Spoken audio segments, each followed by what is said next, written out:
so weird. Many months ago, I posted this poll on my Instagram story with the intention of playing 3 rounds of Bookish This or That to choose 3 books to read in this video. And I posted that first poll, I got the results, and then I never picked up the book. And I never posted the other 2 polls either. So that changes today. I am finally picking up the winner of this poll.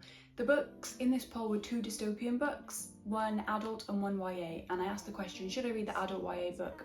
No, that doesn't make sense. And I asked the question, should I read the adult dystopian book or the YA dystopian book? And honestly, I really wanted YA to win because that book was Scythe by Neil Shusterman, which I was very excited about. But the adult book actually won, and that book was Margaret Atwood's Oryx and Crake. So today I will be starting this book. Ironically, I've since read the entire Scythe trilogy, but that's by the by. Not in this video. Today I am starting Oryx and Crake. All I know is that it says on the back, pigs can fly, and that my mum recommended this. It's sunny outside. I've just done my first outdoor yoga session of the year. I'm very excited. Hopefully this really hooks me in and I just blast my way through it and really enjoy it. So let's go.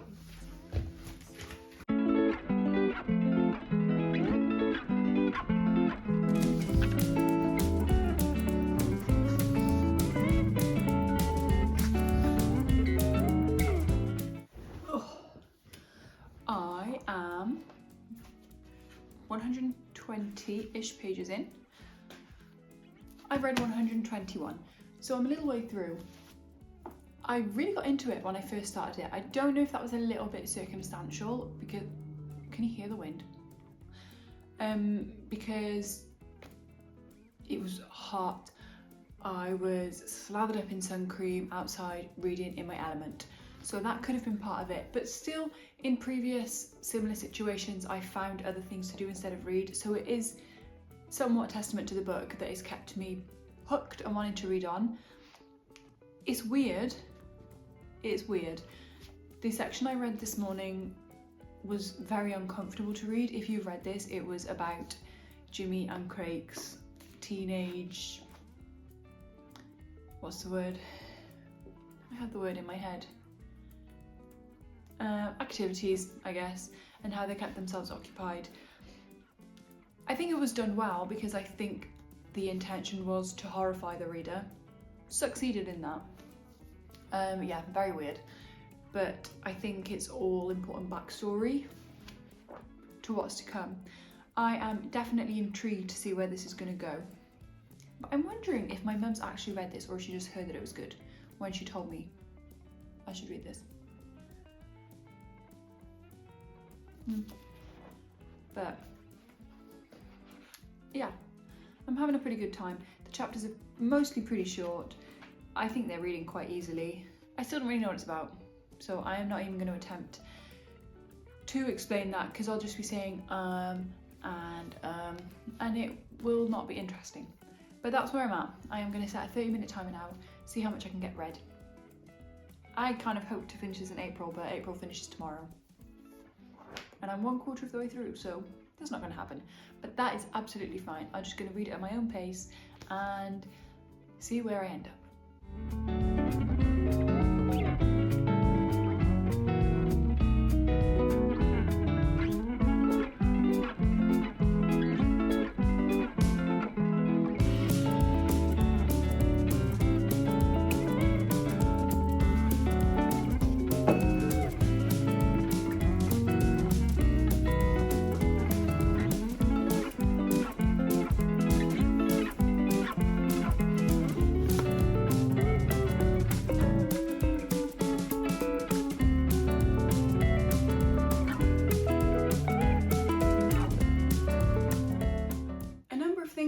Since I last spoke to my camera. Number 1 being I started getting close to the end of Oryx and Crake, so I posted the second poll.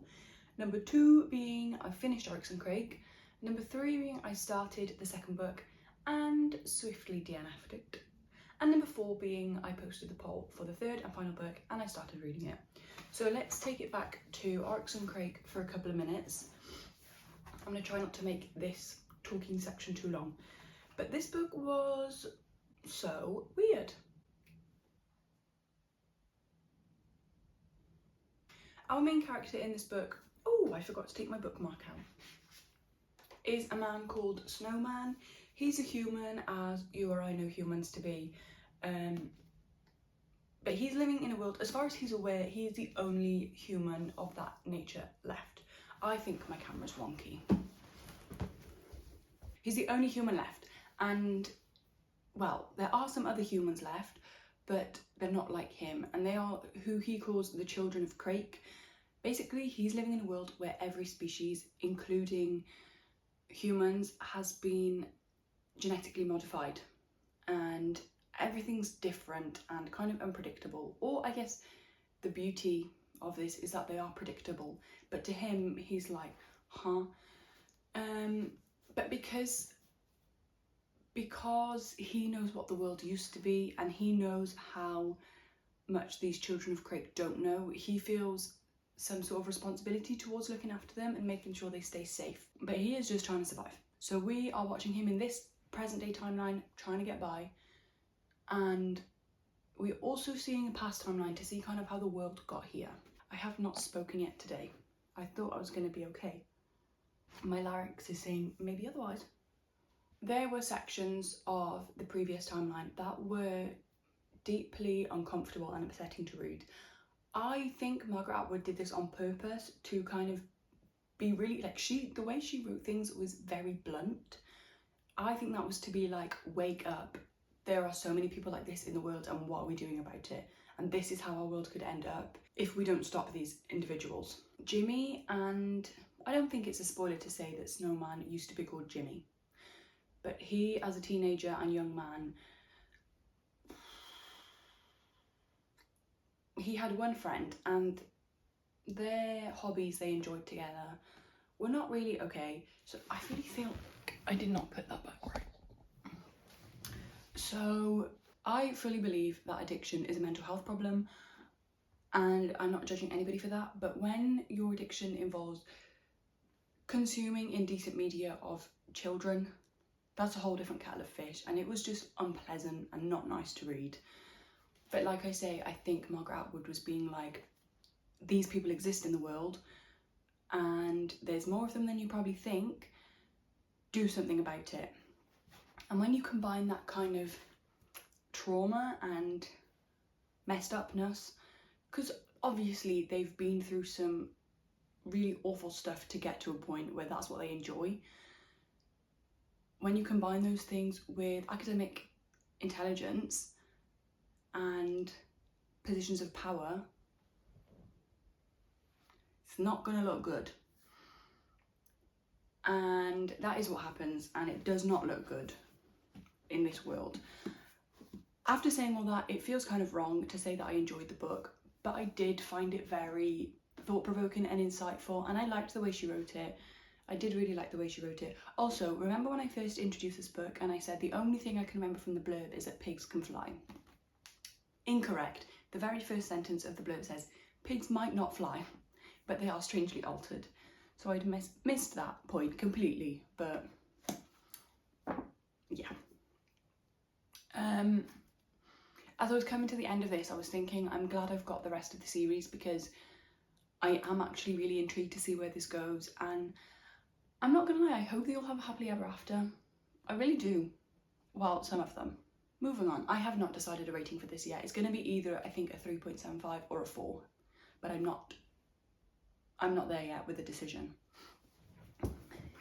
Anyway, then I posted poll number 2. Oh, I forgot to look up what the stats were.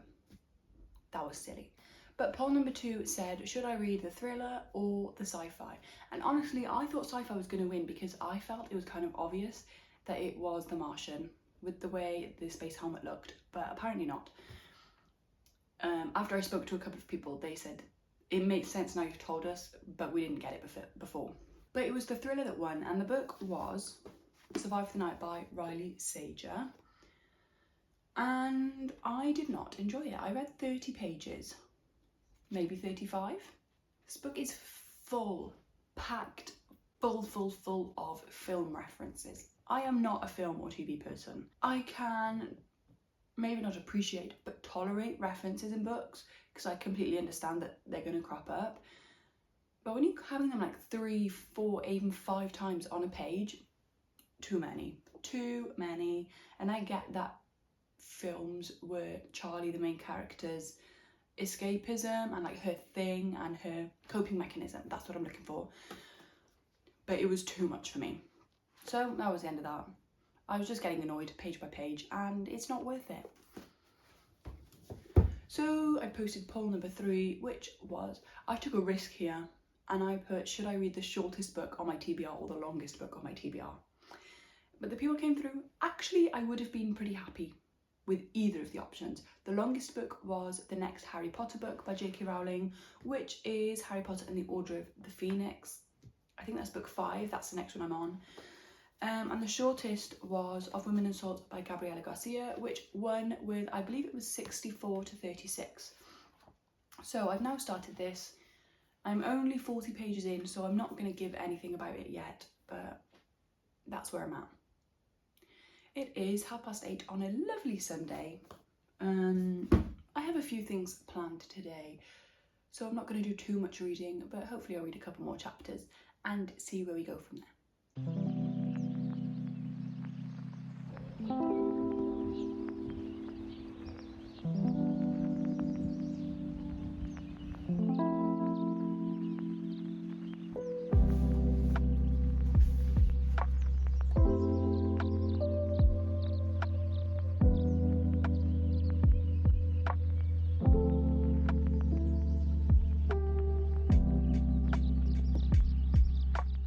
So I have finished the book and I really liked this one. So it's set in Cuba, originally in Cuba 1866, and then moves through the generations. So at the very start we have, oh my gosh, family tree. I was very grateful for this because I did have to keep going back and checking who people were in relation to other people, and that made so much more sense. So I'm really grateful the family tree was in there. But it was a really lovely story and I really liked the writing style. So we are following the women of this one family starting in 1866 with Maria Isabel, and then we've got Dolores, we've got all the way up to 2016 we've got Carmen and Jeanette, and the last chapter is in 2018. And they've all got different struggles. So Carmen and Jeanette are in Miami for reasons that get explained throughout the book. Carmen decided to immigrate to Miami, and it provoked thoughts in me that are thoughts that I don't have, things that I never think about, which is maybe an error on my part, but I am very aware that I'm in an extremely privileged position to live and be allowed to live where I live, right? I've never had to worry about deportation. I grew up in Wales, I moved to England, and I'm safe. And lots of our characters just weren't safe for the reason of immigration, but also because of other external factors. And it was some real food for thought. It really got me thinking about how different people's lives can differ, and about how lucky I am, and about oh, I had another thought enter, but before I got time to say it, it exited. How people's lives are different, how lucky I am, and how the different kinds of struggles that people have. I mean, some of the things like the fear of ICE is not, as in ICE, the deportation people, not ICE. But the fear of ICE and being deported at any moment is not something that I've obviously experienced or really think about a lot, whereas other things like addiction and mental health struggles are more apparent in my everyday life. I witness them more often, so I do think about those things more. But yeah, it was really thought-provoking. It got me thinking about things that I don't often think about or don't ever really think about. Some, like I say, more than others. And I really liked it. I liked the writing style. It's a very short book. It's 204 pages, very short. And I knew literally nothing about Cuba before, Cuban politics and history. Really, not even next to nothing, like actually nothing. So it was really good. And as far as I'm aware, it's not a topic that has really it's not very well represented in today's media. Maybe that's just from what I consume, but this is I'm sure the only book I've read that's set in and based on Cuba, and Cuban Americans, Cuban people, Cuban American people. So it was just a real insight into another world, really, and I liked it a lot. I think I gave it 4 stars. So pretty mixed bag with the 3 of these. We had Oryx and Crake, the first book I read by Margaret Atwood. This I read because it was an adult dystopian book over a YA dystopian book. I think, did I give this 3.75 stars? I think so, possibly 4. It was around there somewhere. I like this one a lot and I will be continuing the series. Then we had Survive the Night by Riley Sager, which, what was this? Sci-fi or thriller, and this was a thriller which won the poll, so I picked it up and promptly put it down. This was a DNF for me. Wasn't a fan. And then finally I had the shortest book versus the longest book on my TBR, and the people chose the shortest book, which is why I read this little 204-page book. And like I say, I really enjoyed it. I'm pretty sure I gave it 4 stars. So, you know, mixed bag, but the ones that I did like. So there we go. There we have it. Thank you so much for watching. Let me know if you would like to see this again. I think I would definitely like to make this again. I've actually really enjoyed myself. And if you have any ideas of the polls I could put up for them, let me know those too. Hope you have a great day and I will see you next time. Bye!